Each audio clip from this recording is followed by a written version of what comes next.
Hello everyone, myself Satish Kalra welcomes all of you in my channel Ultimate Science by Satish Kalra and dear students, आज मैं लेके आया हूँ आप सभी के बीच कक्षा 10वीं के विज्ञान विषय के पाठ 14 ऊर्जा के स्रोत इसके the most important objective questions. और इस वीडियो में मैंने जो पिछले बोर्ड एग्जाम्स में क्वेश्चंस आए हैं उन सभी को भी कवर किया है। So let's start our first question. हमारा क्वेश्चन नंबर 1 है, इनमें से कौन ऊर्जा का पारंपरिक स्रोत नहीं है? पारंपरिक स्रोत जिसे हम बोलते हैं कन्वेंशनल सोर्स।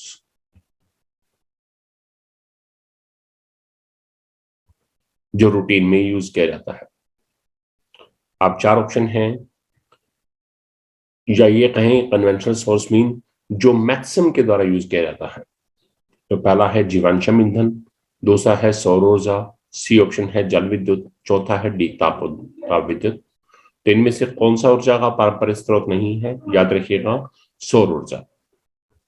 सो बी ऑप्शन क्या है? This is the correct answer. ये क्वेश्चन HBSC में 2017 में सेट ए में पूछा गया है। Next question.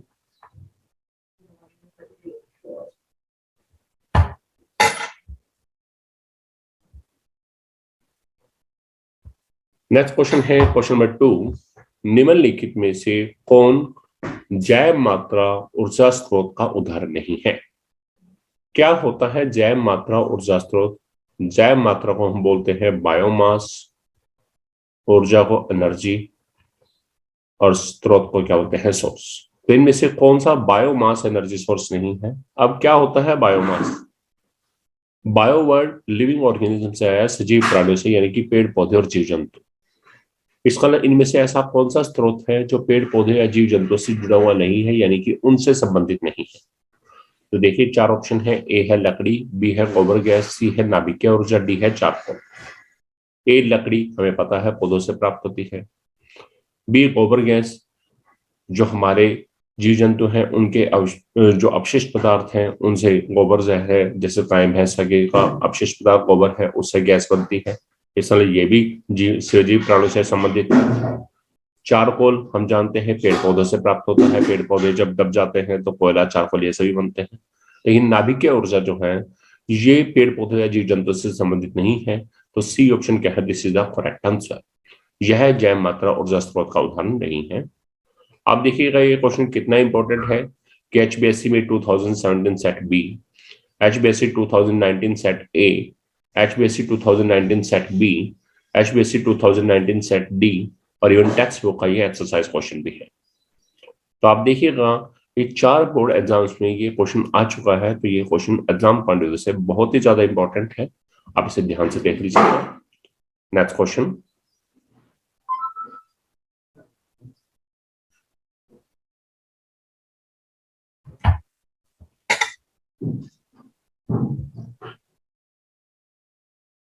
नेक्स्ट क्वेश्चन है क्वेश्चन नंबर 3, बायोगैस में सर्वाधिक मात्रा में होती है। अब बायोगैस में कौन सी गैस सर्वाधिक मात्रा में होगी? ध्यान दीजिएगा, ए ऑप्शन है मीथेन, बी है कार्बन डाइऑक्साइड, सी है इथेन, डी है हाइड्रोजन। तो याद रखना बायोगैस में सबसे ज्यादा मात्रा में क्या पाई जाती है? Methane gas. ये क्वेश्चन HBSC में 2017 में सेट सी में और HBSC 2019 में भी दोबारा से सेट सी में पूछा गया है। अच्छा क्वेश्चन है। नेक्स्ट क्वेश्चन है क्वेश्चन नंबर 4, कृत्रिम उपग्रहों तथा अंतरिक्ष अन्वेषक युक्तियों में निम्नलिखित में से कौन ऊर्जा का मुख्य स्रोत होता है? आपके 4 ऑप्शन है, पवन ऊर्जा, नाभिकीय ऊर्जा, ज्वारीय ऊर्जा, सौर ऊर्जा। तो याद रखिएगा कि कृत्रिम उपग्रह जिसे आर्टिफिशियल सैटेलाइट्स बोलते हैं, और अंतरिक्ष अन्वेषक युक्तियों यानी कि अंतरिक्ष के अंदर जो हम स्पेस के अंदर जो हम युक्तियां ऑपरेटर्स तरह यूज करते हैं, तो उनमें ऊर्जा का मुख्य स्रोत कौन सा है? दैट इज द सौर ऊर्जा। तो डी ऑप्शन क्या है? सौर ऊर्जा। This is the correct answer. और ये क्वेश्चन HBSC में 2017 में सेट डी में पूछा गया है। Next question. नेक्स्ट क्वेश्चन है क्वेश्चन नंबर 5, किसी भी भौतिक अथवा रासायनिक प्रक्रम में कुल ऊर्जा, ए ऑप्शन है बढ़ जाती है, बी ऑप्शन है घट जाती है, सी ऑप्शन है अपरिवर्तित रहती है, डी है इनमें से कोई नहीं। हमने लोअर क्लासेस में ऊर्जा संरक्षण का नियम पढ़ा है। और वहां क्या पड़ा है, ऊर्जा को ना तो उत्पन्न किया जा सकता है ना ही नष्ट किया जा सकता है, बल्कि इसे एक रूप से दूसरे रूप में बदला जा सकता है। अर्थात ये कहेंगे कि कुल ऊर्जा जो है वो स्थिर रहेगी या फिर कहेंगे अपरिवर्तित रहेगी। तो यानी कि यहाँ पर हमारा सी ऑप्शन क्या है, this is the correct answer, कि किसी भौतिक अथवा रासायनिक प्रक्रम में कुल ऊर्जा जो है वो अपरिवर्तित रहती है, यानी कि स्थिर रहती है। ये क्वेश्चन एचबीएससी में 2018 में सेट ए में पूछा गया है और साथ ही साथ द मोस्ट एक्सपेक्टेड क्वेश्चन है, अब की बार इसके आने के चांसेस ज्यादा है।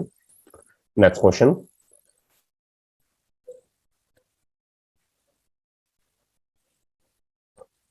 क्वेश्चन नंबर 6 है, निम्न में से कौन ऊर्जा का परंपरागत स्रोत नहीं है। परंपरागत मतलब कन्वेंशनल, ऐसा ही ये क्वेश्चन पहले भी आया है।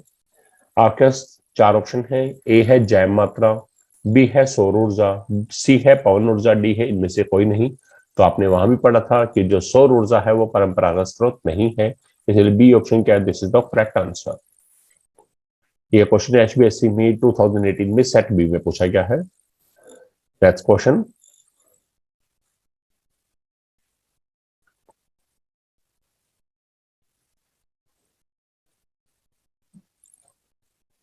नेक्स्ट क्वेश्चन है क्वेश्चन नंबर 7, किसी प्लेट को ऊंचाई से गिराने पर डैश का अधिकांश भाग फर्श से टकराते समय ध्वनि ऊर्जा में परिवर्तित हो जाता है। ए ऑप्शन है गतिज ऊर्जा, बी है स्थितिज ऊर्जा, सी है ए और बी दोनों, और डी क्या है, इनमें से कोई नहीं। अब कोई प्लेट है, जब हम उसे ऊंचाई से गिराया तो इसका मतलब वो प्लेट क्या आएगी, गति में आएगी। और जब गति में होती है कोई वस्तु तो उसमें एक स्पेशल तरह की ऊर्जा होती है जिसे क्या बोलते हैं, गतिज ऊर्जा। क्या बोलते हैं उसे, गतिज ऊर्जा। और गतिज ऊर्जा को क्या बोलते हैं, काइनेटिक एनर्जी। इसका मतलब जब वस्तु ऊपर से नीचे गिरा गई तो उस समय उसमें गतिज ऊर्जा थी, और जब वो नीचे जा रही है तो गतिज ऊर्जा में परिवर्तन हो रहा है, और जब जमीन पर टकराएगी तो उससे ध्वनि ऊर्जा, ध्वनि उत्पन्न होगी, यानी कि वो ध्वनि ऊर्जा में परिवर्तित हो जाएगी। तो इसका मतलब ए ऑप्शन क्या है, this is the correct answer. ये क्वेश्चन एचबीएससी में 2018 में सेट सी में पूछा गया है। नेक्स्ट क्वेश्चन,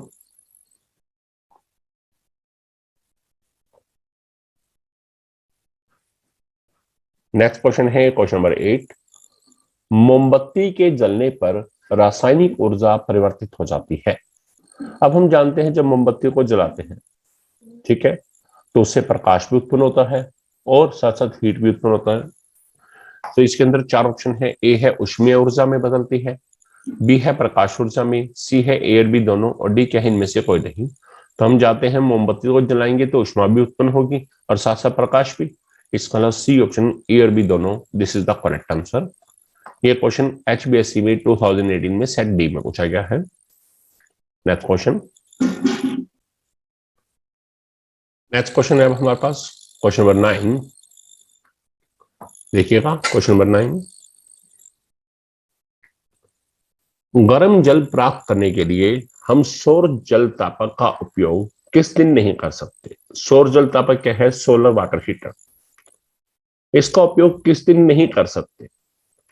ए ऑप्शन है धूप वाले दिन, बी ऑप्शन है बादलों वाले दिन, सी है गर्म दिन, डी है पवन या वायु वाले दिन। तो ध्यान दीजिएगा, जब हमें सौर जल तापक का प्रयोग करना है इसका हमें सौर ऊर्जा चाहिए। तो जिस दिन हमें सौर ऊर्जा प्राप्त हो रही है तब तो हम इसका प्रयोग कर सकते हैं, और जिस दिन यह प्राप्त नहीं हो रही है तब इसका प्रयोग नहीं कर सकते। तो पहले देखिएगा ए ऑप्शन धूप वाले दिन, हम जानते हैं धूप वाले दिन तो सूर्य होगा ही होगा, इसका इस दिन तो प्रयोग कर सकते हैं।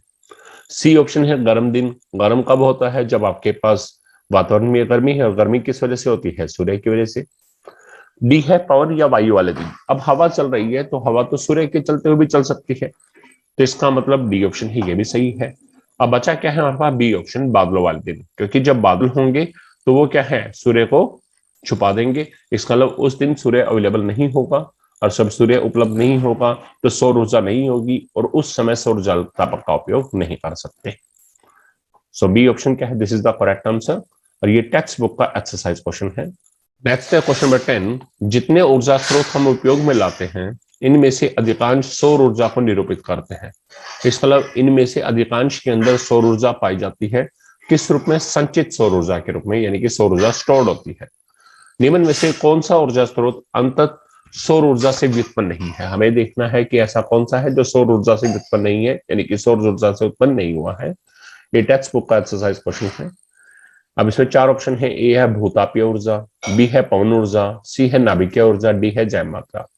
तो इसका करेक्ट आंसर क्या है? नाभिकीय ऊर्जा।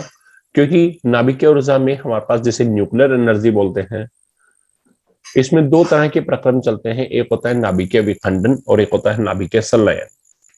नाभिकीय विखंडन में क्या है, हमारे पास एक बड़ा नाभिक टूटेगा और वो 2 या 2 से ज्यादा छोटे नाभिक में टूटेगा, उस दौरान ऊर्जा उत्पन्न होगी। और दूसरा नाभिकीय संलयन है, उसमें छोटे नाभिक आपस में मिलेंगे और वहां पर बड़े नाभिक में बदलेंगे। तो इस नाभिकीय संलयन में कई बार सूर्य की उपस्थिति, सनलाइट की जरूरत होती भी है, सूर्य के प्रकाश की आवश्यकता होती भी है, और कई बार नहीं भी होती। लेकिन इसमें सौर ऊर्जा संचित नहीं होती। इसमें कौन सी संचित होती है? नाभिकीय ऊर्जा। तो इसका मतलब सी ऑप्शन क्या है? This is the correct answer. ये टेक्स्ट बुक का एक्सरसाइज क्वेश्चन है। And this is all about my today's video. उम्मीद करता हूं आप सभी को ये सभी क्वेश्चन बहुत अच्छे से समझ आ गए होंगे। If you like my video, then you can share my video and you can subscribe my channel Ultimate Science by Satish Kalra. Thanks a lot.